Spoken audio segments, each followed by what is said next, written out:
I remember when I got a leaf blower. Ooh, dog, believe me. That leaf blower didn't last 5 seconds, see. Because once I got my hands on a V8 motor on there, the sucker died. Well, actually, it got more powerful. Let's just say that when I put a tennis ball in there, it went 3-story flight.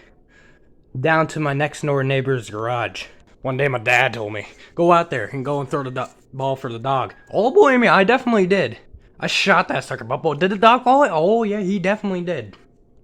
See, my boy went 3 blocks away from me. He came back with the neighbors just going in. I was just over here patting him on the head. That's my boy. And he came back with a tennis racket. See, this is what I was wondering. The last thing you ever know is when you put dog treats next to a dog racket. The dog is gonna take it. But no, he came back with the dog. He came back, that dog, my boy, came back with a racket. Very, very normal. Now, we obviously can't forget about, no. We cannot forget about the time about the dog going up my shoulder. Oh, believe me, a raccoon go up my arm. Believe me, that sucker went up only a foot up my arm. I swung my arm around. I'm telling you, 900 feet into my neighbor's backyard Tesla. And he did not appreciate that. Came back running after me, I punted him. So my sister called it, alright, so I was at her house one day, and well, let me tell you something. I ended up in a rush to go downstairs. The gate was in my way. I punted it 3 miles down the stairs. It went at least 7 miles per hour.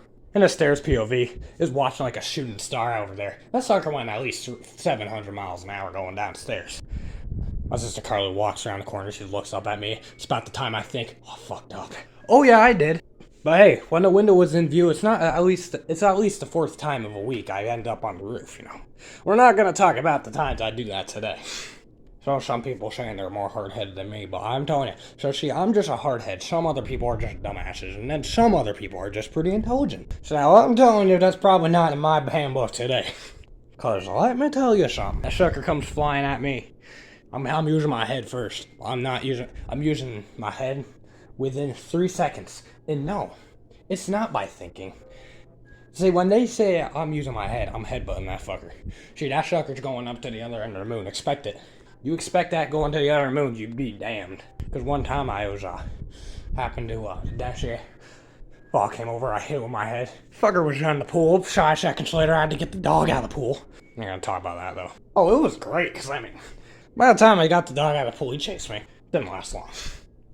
Didn't last long when he caught up to me and, took me to the ground and, let's just say that neighbors were not happy. Came down the road with, gasoline jugs and torches, and I was like, what the fuck's going on? Well, apparently it wasn't my pool. The dog jumped in the pool, and, apparently they were very pissed about this. So, see, they're taking that gasoline, they're putting down my driveway, and I go up to them, and I was like, what's going on? So now, the guy did not appreciate me just sitting there looking at him like that, so he tried, smacking me upside the head. That was the last time he ever felt anything in his hand again, let's just say. I'm talking about the time that he smacked me upside the head so hard. It's the last thing he did. It's the last thing he've ever felt in his hand. He was just like, how light is your head? I was like, you knocked the sense out of your hand, dumbass. Oh, when he looked at me and he looked at his hand was swollen. So it just goes to prove how hard-headed I am. Literally and physically. We're not going to talk about the time that I have officially ended up on the roof for the 17,000th time in a week. This was occurrence because someone tossed up a $100 bill up there and got caught underneath the shingle. So you know I wasn't going to pass this down. I had to go up there and I had to go grab it. So my boy was up there, he's screaming at me. He was like, what are you doing up there? Well, I told him that not there was a $100 bill up here under shingles. And he thought I was like cracked out again. She said he thought I was cracked out. Like, cause last time, apparently, that's just what, it's like my parents said, it's what drugs do to you. You say there's like a $100 bill underneath the shingles and you get up there for the 17,000th time of the week. You expect them to yell at you. Well, I'd be damned. They definitely yelled at me and, let's just say, I was not back up there for after. Well, anyway, about the time we were talking about the raccoon earlier into the Tesla. Well, the raccoon came back. He went my leg this time. He ran up that 900 feet. 900 feet back to me, I punted him. Made a home run last son of a bitch. Told him, son of a bitch, don't go up my leg. Or my arm. Made a home run with that old happy bastard. Son of a bitch went up my arm and, You see here, the kiddies came in. And why am I speaking like Bubbles? Can't forget about the time where my brother, Ty, went out on his four-wheeler after spending the garage for some time. No one was in there. Or at least he thought there was no one in there. Oh, I was in there revving up his engine. I was like tuning that son of a bitch. I was just trying to be helpful. But we're just gonna say that the motor was like really high powered. Put it all down that pedal. Yeah, he was fucking gone. He did a wheelie on midair. Talking, he went over a puddle. Gone.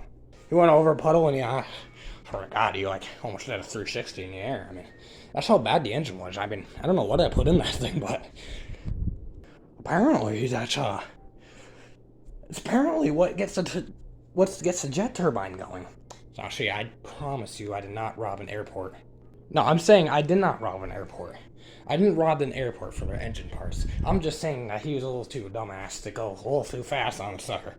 Actually, he only hit it up though a little bit. But that sucker was gone, so I was felt pretty accomplished. So what hard-headed does to you?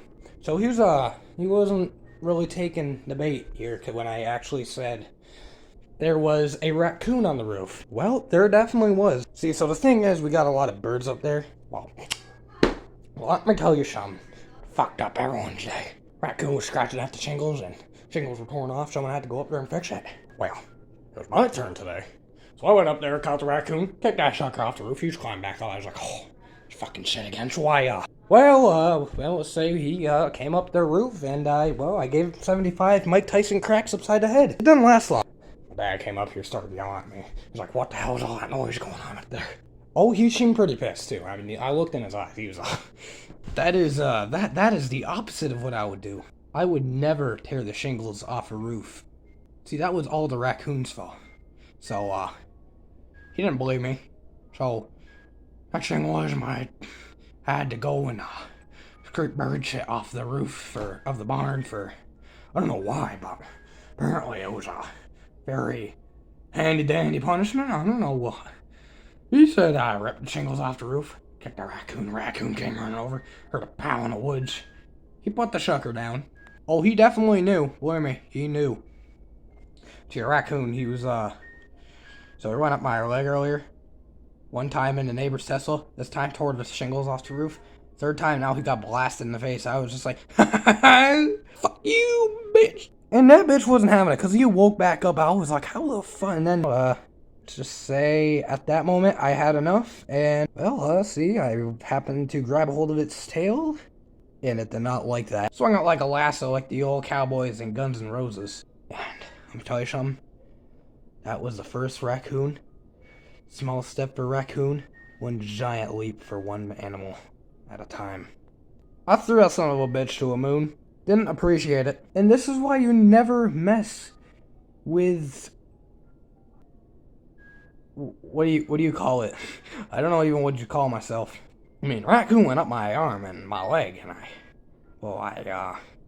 he was gone, alright? Also, about the chair I threw. Let me tell you something, that chair didn't last 3 seconds. See, I saw a chair look that back at me weird, so I chucked it, I believe, 90 feet across the junkyard, and ended up in the bushes, hit a bear. Just joking, it did not hit a bear, but hit that bear. I get my foot ready to take off run. That bear comes running after me. I get to call my dad over here and got his truck out. Bear ran off the other direction. Now, I was wondering what this bear's doing. Well, this bear apparently had an encounter with my dad earlier. Well, he saw the truck. It's the last thing you've ever seen. He came running out here and, let's just say, my boy was gone. Second he saw that truck, he hit it over that stone wall. Did that stone wall. He done it up 5 feet in the air. When my dad came over here and he punched it upside the head with the grill of the truck. Oh, he was gone. Yeah, he was not having it.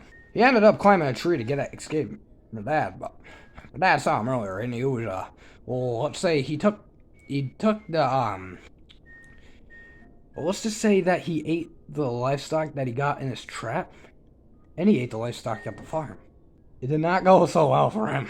5 seconds later, my dad was up on the tree, and my bears came down and started wrestling him. He called me over, get the shotgun, and knocked me on the ass a couple times, but the bear fell down, and, it ended up on my dad's truck, and That's when the story started, where we had to be at the DMV for 30 months to get the roof repaired. Was not fun.